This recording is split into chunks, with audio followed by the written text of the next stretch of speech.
जो भारत का सबसे बड़ा नंबर 1 नागरिक है, उसको मंदिर में नहीं जाने देते। मंदिर तुम बनाओगे, ईंट तुम पकड़ाओगे, गारा तुम ढोओगे, सीमेंट तुम धोओगे, झाड़ू तुम मारोगे, सफाई तुम करोगे, दर्शन तुम कर नहीं सकते, तो कटोरा लेके भीख मांगोगे। ऐसे मंदिर में मैं जाना पसंद नहीं करता जो मंदिर भेदभाव करता हो। ये तो फर्जी ओबीसी है, ऐसे दलालों को तो भगाना है। ये जनता का ओबीसी नहीं, ये अडानी और अंबानी का ओबीसी है। हिंदू हृदय सम्राट है सर वो। किसने कहा? किसी प्रोफेसर ने कहा, किसी पीएचडी डॉक्टरेट ने कहा, या देश की जनता ने कहा? नहीं कहा ना। आप स्वयं अपने मुंह मिट्ठू बनोगे, उससे कुछ नहीं होता। कहाँ है राम राज्य? बेटियां न्याय मांग रही है, बेटियां न्याय मांग रही है, माताएं बहनें न्याय मांग रही हैं। उसे राम राज्य नहीं, रावण राज कहते हैं। और भारत में इस समय रावण राज है, क्योंकि आपने मणिपुर का देख लिया होगा। पढ़े लिखे को तुम पप्पू कहते हो और अनपढ़ के हाथ में तुमने चप्पू दे रखा है, तो नाव तो तुम्हारी डूबनी है। तीसरी बार मुख्य प्रधानमंत्री बन रहे हैं मोदी जी। तीसरी बार कौन बना रहा? पोस्टर लग गए हैं। देखिए, पोस्टर लगने से अगर देश का प्रधानमंत्री बनता हो, तो पोस्टर तो केजरीवाल के भी लगे थे और के भी लग रहे हैं। पोस्टर लगने से प्रधानमंत्री नहीं बनता, देश की जनता के वोट देने से प्रधानमंत्री बनता है। तो वोट मिल रहा है मोदी जी को? कहाँ मिल रहा है? सर्वे आ रहे हैं टीवी चैनल पर। हाँ, मैं टीवी चैनल नहीं, मैं जनता की बात करता हूँ। और कल ही जनता का निर्णय आया है, हैं? और मैं अभी उत्तर प्रदेश में रहता हूँ, तो पहले उत्तर प्रदेश की बात कर लो कि जो भी बड़े बड़े वे थे रिपोर्टर, उन्होंने बताया था कि मोदी के पास 37% वोट है और जो इंडिया गठबंधन बना है उसके पास 63% है। और कल के चुनाव से वो साबित हुआ है। उत्तर प्रदेश की घोसी विधानसभा सीट पर 60% से ज़्यादा इंडिया को वोट मिला है और उसे करीब 30-32% मिला है। तो 32% पर तो पीएम बन जाते हैं मोदी जी, 32-35 पर। और 60% वाला क्या बनेगा?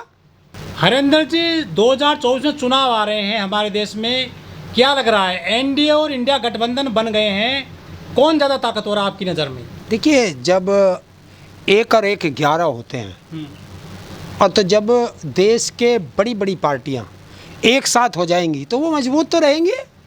ये तो आप सब जानते हैं। जब 4 पढ़े लिखे एक जगह होंगे और 2 अनपढ़ एक जगह होंगे, तो 4 तो पढ़े लिखे ज़्यादा मजबूत होते ही हैं। 4 पढ़े लिखे कौन है? अब इंडिया, भाई इसमें सारे जितने भी छत्रप आकर के मिले हैं। इंडिया में पप्पू भी हैं। कौन है पप्पू? राहुल गांधी। शायद उसके बराबर तो सामने वालों में कोई पढ़ा लिखा भी ना हो। 7 में से 3 सीट जीत गई बीजेपी उपचुनाव। और 3 ज़्यादा होते हैं या 4? शायद लगता है तुम भी मोदी वाले स्कूल में ही पढ़ के आए हो। 3 वाला प्रधानमंत्री बनेगा या 4 वाला? 4 वाला ही बनेगा वैसे। तो बस, तो 4 किसके हैं? इंडिया के। और ये तो टेलर था, पिक्चर अभी बाकी है यारो।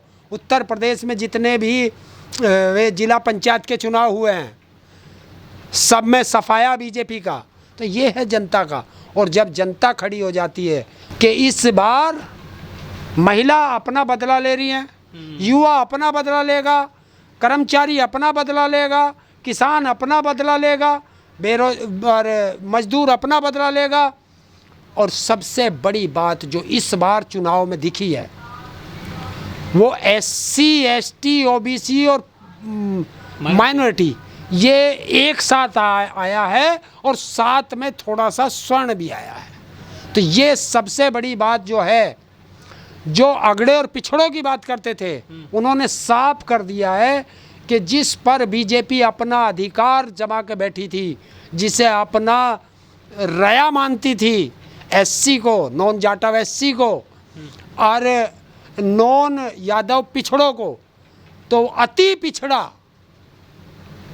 और अति पिछड़ा और पिछड़े और SC और उसमें एससी दोनों तरह के, सारा एससी, लगभग 90% एससी एक साथ आया है।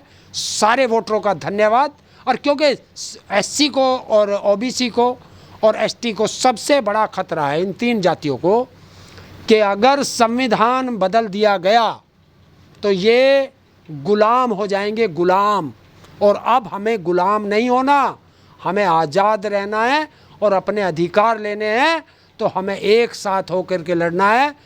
और इन जातिवादी जो ये हमारी जाति पर जो नेता राज कर रहे थे, इनको सबक सिखाना है। और वो घोसी की जनता ने सबक सिखाया। ओम प्रकाश राजभर को उसके घर का रास्ता दिखाया, संजय निषाद को उसके घर का रास्ता दिखाया। और जो उधार की जिंदगी जी रहा है, स्टूल पर बैठा हुआ है, केशव प्रसाद मौर्य, वो पिछड़ों का अपने आप को नेता मानता है, उसको उसके घर का रास्ता दिखा दिया। बोले तू ठेकेदार है, दलाल है बीजेपी का, तो बीजेपी में जाओ। जो दल बदलू नेता है तो उनको जनता जवाब दे रही है क्या? बिल्कुल। देखिए, जो भी दल बदल करके जनता को धोखा देता है, देखिए आपको जनता ने वोट दिया इसके खिलाफ, और आप जनता का वोट लेके फिर चले जाते हो इसी के पहलू में, तो ठगी कौन जाती है? जनता। तो जनता ने अब सोच लिया है कि जो भी हमें धोखा देगा उसका जीवन बर्बाद कर देंगे। और ये ऐसे बर्बाद होता है वोट की चोट से। देखिए, बाबा साहब हमें एक चीज़ दे करके गए थे, इस उंगली पर निशान, जानते हो उस निशान को? जब वोट देते हैं तो यहाँ वो निशान लगता है। ये बाबा साहब भीमराव अंबेडकर हमें अधिकार दे करके गए थे। और जिस दिन भी इस देश की जनता इस उंगली के निशान को और अंगूठे के दबाव को पहचान लेगी, उस दिन ये देश पर राज करेगी। और जनता धीरे धीरे अब समझने लगी है, एससी, एसटी, ओबीसी और माइनॉरिटी जब एक साथ आना शुरू हो जाएंगी, और वो हो चुकी हैं, तो अगला प्रधानमंत्री भी इन्हीं का होगा। ये आप लिख लो। राम के राज में किस बेटी को नंगी घुमाया गया है? राम के राज में कब हिंदू मुस्लिम हुआ है? राम के राज में कहाँ चोरी होती थी? राम के राज में कहाँ लूट होती थी? कहाँ छोटी छोटी बच्चों का बलात्कार होता था? ये राम के राज में होता था।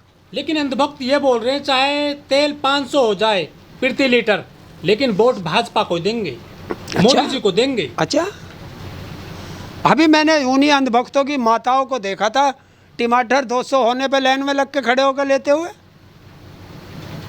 टमाटर।